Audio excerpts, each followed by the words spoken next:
नर्सरीचे कपडे.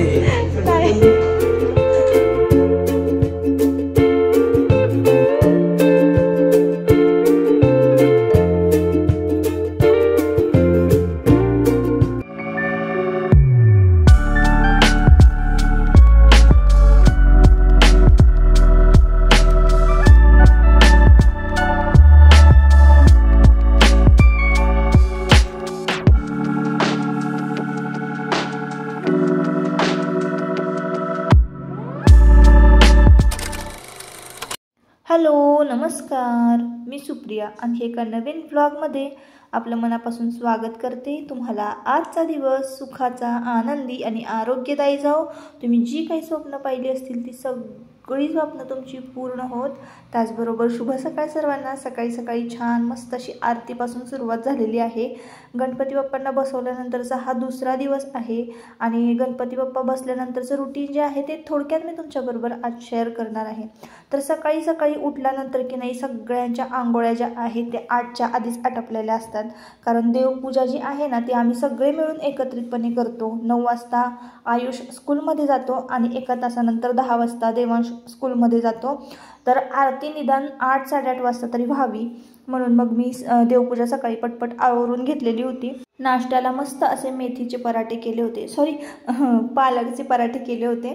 आणि अशा पद्धतीनं सकाळचं वातावरण असतं. आपण नेहमीची देवघरातल्या देवांची पूजा करतोच, पण गणपती बाप्पा बसलेले असले ना की मग निर्माल्य जे आहे किंवा हार जो आहे तो काढायचा, गणपती बाप्पांना व्यवस्थित पुसायचं, टिळा लावायचा, त्यानंतर उदबत्ती लावायची, दिवा लावायचा, हार घालायचा, रोजच्या रोज जास्वंदीचं फूल, ताजं फूल, ताज्या दुर्वा ह्या सगळ्या व्हायचं.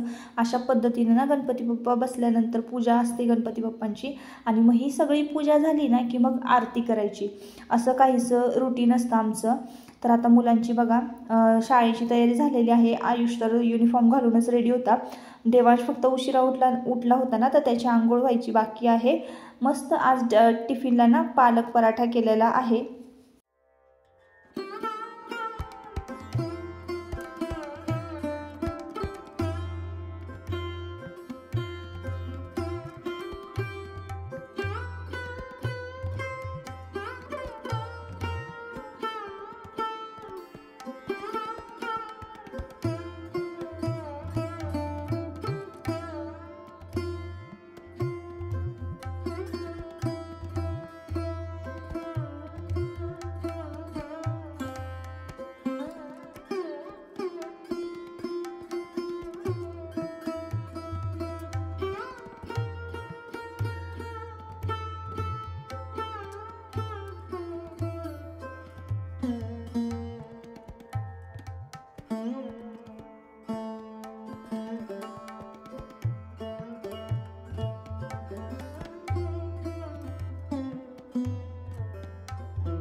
आरती झाली की प्रसाद दाखवला जातो, प्रार्थना म्हटली जाते आणि मग प्रसाद ग्रहण केला की जो तो आपापल्या कामाला निघून जातो. असं असतं गणपती बाप्पा बसल्यानंतरचं रुटीन घरामधलं. आणि मग त्यानंतर ना मस्तपैकी पराठे तर सगळ्यांचे झाले होते, पण फक्त देवांशचा टिफिन राहिला होता. आयुषचा टिफिन मी भरून दिला होता. 2 टिफिन भरून द्यावे लागतात. एका टिफिनमध्ये फ्रूट असतात आणि एका टिफिनमध्ये पराठे वगैरे किंवा भाजी पोळी असं असतं. तर हे वेगवेगळे शेप होते माझ्याकडे. तर हे क्ले असतो, क्ले मिळतो, क्लेची ॲक्टिव्हिटी असते, त्यामध्ये हे सगळे शेप मला मिळाले होते ना. त्या शेपमध्ये म्हटलं चला हे पराठे वगैरे आपण तयार करून देऊया जेणेकरून तो आवडीने खाईल. मुलांना कसं असं वेगळं काहीतरी दिसलं तर एकदम मजा वाटते ना. तर त्यासाठी ना मी असे वेगवेगळे पराठे, बटरफ्लायचा पराठा, सर्कल, ट्रायंगल, ट्री असं शेप होते वेगवेगळे. त्या शेपमध्ये मी त्याला पराठे बनवून दिले होते जेणेकरून तो खाईलही. त्याला जर तसंही काही द्या डब्यामध्ये तो खात नाही, कारण घरूनच तो पोटभर दूध काला खाऊन जात असतो. असं असतं दोन्ही मुलांचं रुटीन. तर आजच्या ब्लॉगमध्ये की नाही जर थोडंसं बाहेर फिरायला पण जायचं होतं, तर चला म्हटलं तुम्हाला ना मस्तपैकी बाहेरनं फिरवूनसुद्धा आणूया. रोजच्या ब्लॉगमध्ये दाखवण्यासारखं खरं तर काहीच नसतं. डेली रुटीन जे आहे तेच मी तुमच्याबरोबर शेअर करत असते, पण तेही तुम्ही आवडीनं बघता, त्यामुळं तुमचे मनापासून आभार. तर इथं देवांचं टिफिन तयार झालेलं आहे. त्यामध्ये डाळिंब आणि संत्री दिलेली आहे आणि एका डब्यामध्ये तर पराठे दिलेले आहेत. दोघांचाही टिफिन पॅक केला आणि आता फक्त आम्हीच नाश्त्याच राहिलो होतो, कारण जेव्हा सकाळी सकाळी नाश्त्याला सगळे बसले होते ना, आरती करण्याआधीच सगळ्यांचा नाश्ता झालेला होता. सगळ्यांना मी गरम गरम ना पराठे लाटून दिले होते, फक्त मीच राहिली होती नाश्ता करायची. तर पालक पराठ्यांची रेसिपी मी तुमच्याबरोबर बऱ्याचदा शेअर केलेली आहे. चला म्हटलं आता या ब्लॉगमध्ये काही शेअर करायला नको, आणि तसेही कामं खूप होती, कारण आता गौरींचं आगमन होणार आहे. तर काही डेकोरेशनच्या वस्तू म्हणा किंवा थोडंफार डेकोरेशन मला करायचं होतं. तर झटपट मी आता इथं नाश्ता करून घेणार आहे आणि मग तयार होऊन लगेचच मार्केटला निघणार आहे. मार्केटला माझा भरपूर कामं आहेत. आता तुम्हाला मी मार्केटमध्ये घेऊन गेल्यानंतरच कळेल किंवा तुम्हाला थंबनेलवरूनच कळालं असेल की मी काय खरेदी केलेलं आहे. तर चला म्हटलं आता ना सगळं हे आवरलेलं आहे, नाश्ता वगैरे झाला आणि मस्त अशी तयार झाले, एकदम साधी सिंपलच.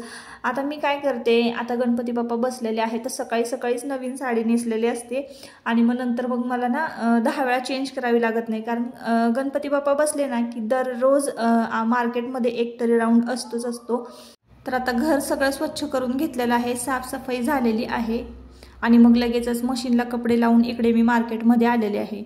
गणेश उत्सव आहे, गणपती बाप्पांच्या उत्सवाचं वातावरण सगळीकडे आहे. तर तुम्ही इथं वाईतलं मानाचा गणपती पाहू शकता. म्हणजे मानाचा गणपती जसं की आता पुणे मुंबईला खूप मोठ्या मोठ्या मूर्त्या असतात, तसं काही आमच्या वाईमध्ये नाही आहे.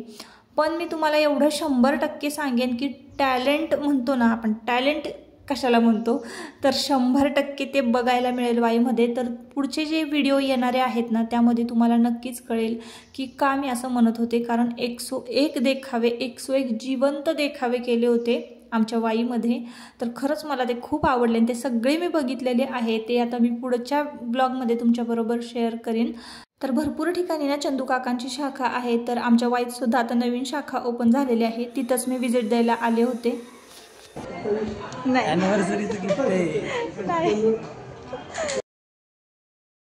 तर माझ्या लग्नामध्ये घातलेला जो गंठण आहे, लॉंग गंठण, तर तो मला चेंज करायचा आहे. खरं तर तो चेंज करायचा म्हटलं तर त्यामध्ये निदान 1 लाख रुपये तरी भर टाकावीच लागणार आहे, कारण त्याशिवाय तो चेंज करता येणार नाही. तुम्हाला माहिती आहे सोन्याचे रेट काय चाललेले आहेत, तर ते तर काय आता शक्य नाही आहे खरं. पण एक छोटंसं गिफ्ट म्हणून मला ना डायमंड, म्हणजे रिअल डायमंड असतं त्यावर 20% ऑफ चालू होता. तर त्यामुळं ना मला ही डायमंड नोजपिन जी आहे तर ती गिफ्ट केलेली आहे. आणि ती खरंच एकदम छोटासा डायमंड आहे, पण इतका चमकतोय ना तो, आणि खूप छान दिसत पण होता. आणि 18 कॅरेटमध्ये जे डायमंडचे असतं ज्वेलरी, तर त्यासाठी ना 18 कॅरेटचं सोनं जे आहे ते वापरलं जातं. तर मी खुश होते, नोजपिन आता मला डायमंडची घालायला मिळालेली आहे. तिकडचं सगळं काम आटपलं, अजून 1-2 कामं होती मार्केटमध्ये, तीसुद्धा केली आणि तीही खूप छान सक्सेसफुल्ली झालेली आहेत. त्यामुळं बरं वाटतं, आपण जी कामं ठरवलेली आहेत आणि ती व्यवस्थित झाली ना की खूप आनंद होतो बघा, एक वेगळंच समाधान असतं मनावर. तर मार्केटमधली सगळी कामं आटोपली आणि आयुषच्या स्कूलमध्ये आलो. आयुषच्या स्कूलमध्ये ना जिल्हास्तरीय स्पर्धा आहेत, तर त्या स्पर्धेत ना आयुषचं नाव नोंदणी करायची होती ना, म्हणून आम्ही स्कूलमध्ये आलो होतो. आल्या ना मुलांनी इतके सुंदर सुंदर गणपती बाप्पा तयार केले होते ना, क्लेचे, मातीचे, इतकं छान दिसत होतं ना. खरोखरच गणेश उत्सवाची शोभा आहे ना ह्या छोट्या छोट्या गोष्टींनी वाढत असते. मुलं अशी छान गणपती बाप्पा तयार करतात. आणि आमच्याकडं पण ना मूषक राज तयार केलेले आहेत गणपती बाप्पाच्या पुढे ठेवायला मुलांनी. तर खरंच मुलं आणि सगळं घर भरलेलं असेल ना, तर खऱ्या अर्थानं गणेश उत्सव आहे असं वाटतं. दिवाळी, दसरा, गणेश उत्सव, तर या सगळ्या सणांना की नाही तेव्हाच शोभा येते जेव्हा घर आपलं भरलेलं असेल माणसांनी. तर असं आहे. संध्याकाळी घरी आले आणि लगेचच चहा वगैरे ठेवला. आता सगळ्यांना बिस्किट वगैरे फोडून देते. साहिल दादासुद्धा आला होता. तर माझा भाचा आहे हा, आमच्या ताईंचा मुलगा, हे तर तुम्हाला माहिती असेल, मागच्या ब्लॉगमध्ये तुम्ही बऱ्याचदा याला बघितलेलं आहे. तर आम्ही दोघं मस्तपैकी चहा प्यायला बसलो आणि आमच्या गप्पा टप्पा चालू झाल्या होत्या, असं झालं तसं झालं. तर तो हॉस्टेलला आहे सध्या, तर हॉस्टेलला काय काय किस्से घडतात तेही तो शेअर करतो. काही गमती जमती असतात. तर कसं आहे, कोणीही आलं ना घरामध्ये खूप भारी वाटतं. तर असो. तर आजच्या व्हिडिओचा मी इथंच शेवट करते. परत पुन्हा भेटूया आपण नवीन एका ब्लॉगमध्ये. आजचा एकदम साधा सिंपल ब्लॉग तुम्हाला कसा वाटला मला नक्की कमेंट करून सांगा. जर आपला ब्लॉग तुम्हाला आवडला असेल तर नक्की आपल्या चॅनलला सबस्क्राईब करा आणि व्हिडिओला एक लाईक करा. पुढचे खूप छान छान व्हिडिओ आहेत, एडिटिंग करून मी तुमच्यापर्यंत पोहोचवण्याचा प्रयत्न करते. खूप सुंदर सुंदर देखावे जे आहेत ते मी कॅप्चर केलेले आहेत. आणि रोजचा जो व्लॉग आहे ना, गणेश उत्सव 10 दिवसांचा साजरी झालेला आहे, त्या 10 दिवसांचं सगळं शूट घेतलेलं आहे. फक्त मला एडिटिंग करायला ताईंनो वेळ मिळत नव्हता. जर समजा माझं एडिटिंग जर पूर्ण झालं तर दुपारी 1 वाजेपर्यंत तुम्हाला व्हिडिओ येईल. आणि तुम्हाला जर दुपारी 1 वाजेपर्यंत व्हिडिओ नाही आला तर तुम्हाला संध्याकाळी 4 वाजता नक्की व्हिडिओ येईल. तर ताईंनो, तुमचं प्रेम, तुमची साथ अशीच असू द्या. तुम्हाला जर व्हिडिओ आवडला असेल तर नक्की आपल्या चॅनलला सबस्क्राईब करा आणि व्हिडिओला एक लाईक करा. चला, बाय बाय.